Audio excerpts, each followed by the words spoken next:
செல்வம் sir வணக்கம். அதிமுகவை அடித்து அதிமுக மீது சவாரி செய்து தமிழகத்தில் காலுற்று பாஜக முயற்சிக்கிறது. அதுக்கு ஒருபோதும் நாங்கள் அனுமதிக்க மாட்டோம் அப்படின்னு அன்வர் ராஜா அதிமுக சேர்ந்த மிக முக்கியமான ஒரு தலைவரே சொல்லியிருக்காரு.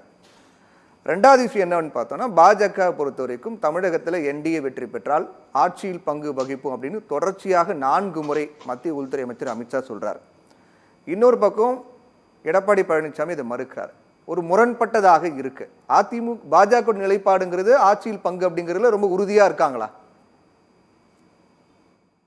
சத்தியம் தொலைக்காட்சி நிறுவனத்திற்கு, நெறியாளர் சகோதரர் பிரவீன் அவர்களுக்கு, அதே போலவே என்னுடைய சக பங்கேற்பாளர்களுக்கு, தொழில்நுட்ப கலைஞர்களுக்கு என்னுடைய பணிவான மாலை வணக்கம்.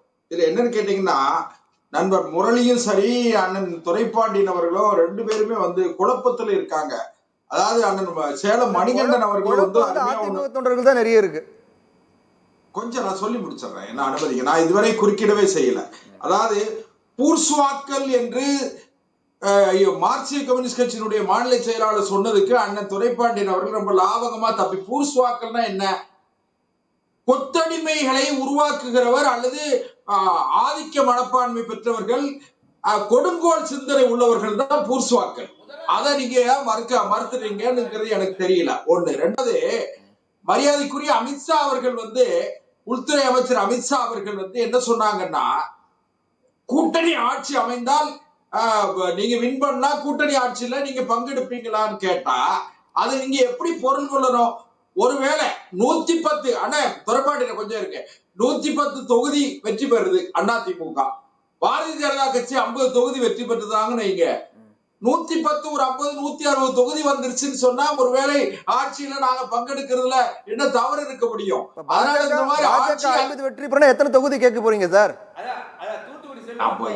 அமித்ஷா சொன்ன கரெக்ட் தான் சொல்றாரு. அதான் பாஜக திட்டத்தை நீங்க கூட்டணிக்கே வந்துட்டாரு தூத்துக்குடி செல்வம்.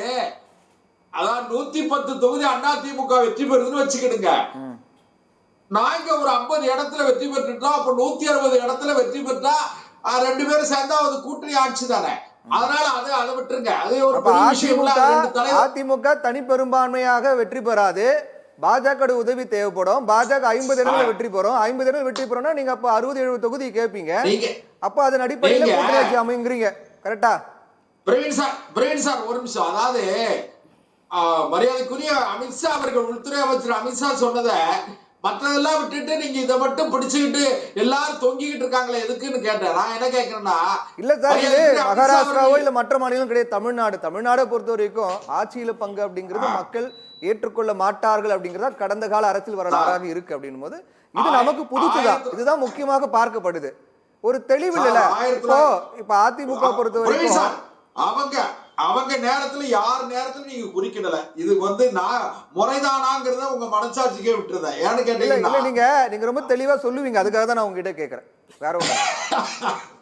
அதாவது பாரதிய ஜனதா கட்சியை பொறுத்தவரையில மரியாதைக்குரிய அமித்ஷா அவர்கள் என்ன சொன்னாங்கன்னா, if you win will you join government சொன்னா என்ன எஸ்ன்னு சொல்றாரு. ஒரு இதுல என்ன இருக்கு, நாங்க நோன்னா சொல்ல முடியும்.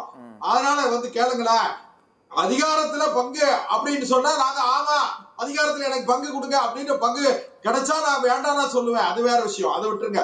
நான் இன்னொன்னு சொல்றேன், மரியாதைக்குரிய அமித்ஷா அவர்கள் சொன்ன அதுக்கு பிறகு உள்ள தொடர்ச்சியா சொன்னதை நீங்க எல்லாரும் லாவகமா மறந்து போறீங்க. என்ன கேட்டீங்கன்னா, மதுபான ஊழல் 39,775 கோடி, மணல் கொள்ளை 5,800 கோடி, எரிசக்தி துறையில கொள்ளை 4,400 கோடி, எல்காப்ட்ல 4,400 கோடி, டிரான்ஸ்போர்ட்ல 2,000 கோடி, இப்படி வரிசையா ஏறக்குறைய ஒரு 60,000 கோடி.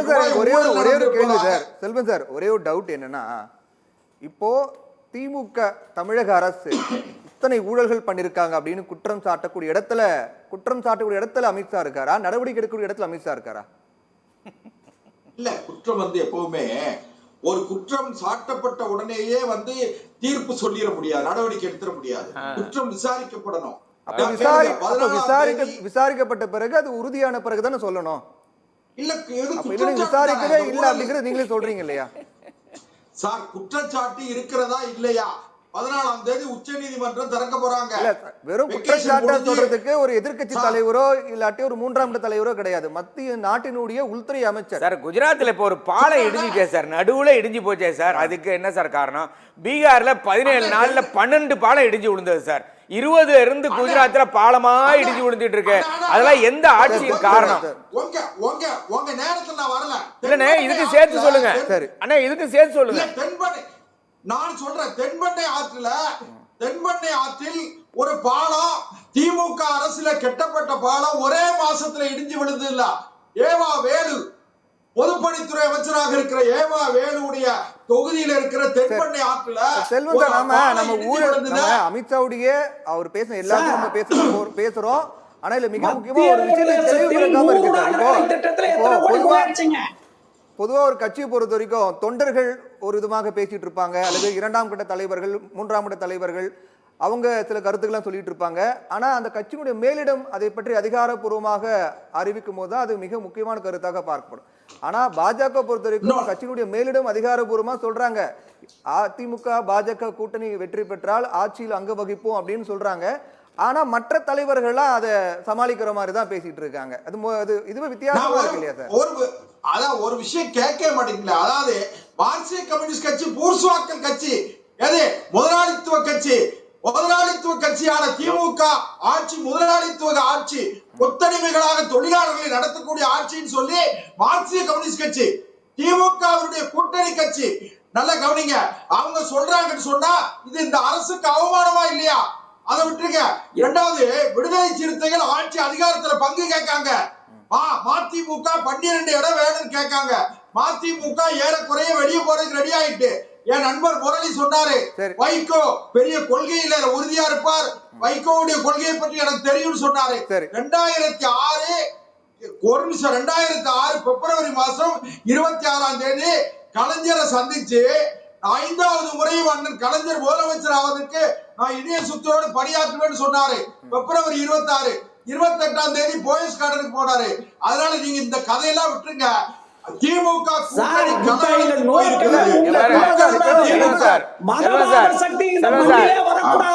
முரளி ஒரு நிமிஷம் கேட்டதுக்காக ஒரே ஒரு பதில சொல்லிடுறேன். தமிழ்நாட்டில் என்டிஏ வெற்றி பெற்றால் பாஜக ஆட்சியில் பங்கு வகிக்குமா வகிக்காதா? அமித்ஷா சொல்றது சரியா தவறா? அதுல ஒரே ஒரு விஷயம் கேளுங்க. இது எல்லாம் இதாவது ஆட்சி அதிகாரம் என்பது எல்லோருக்கும் பொதுவானது.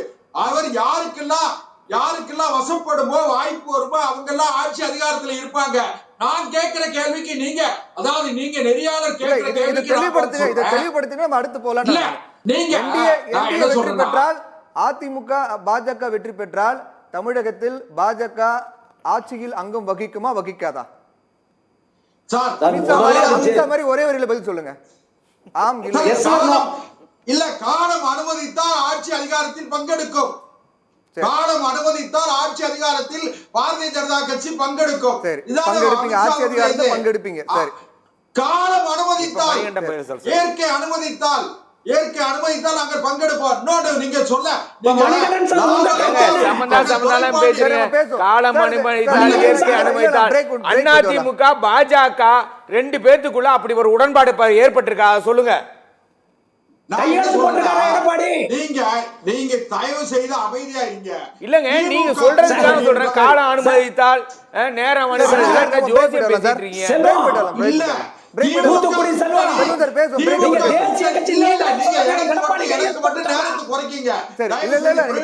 நீங்க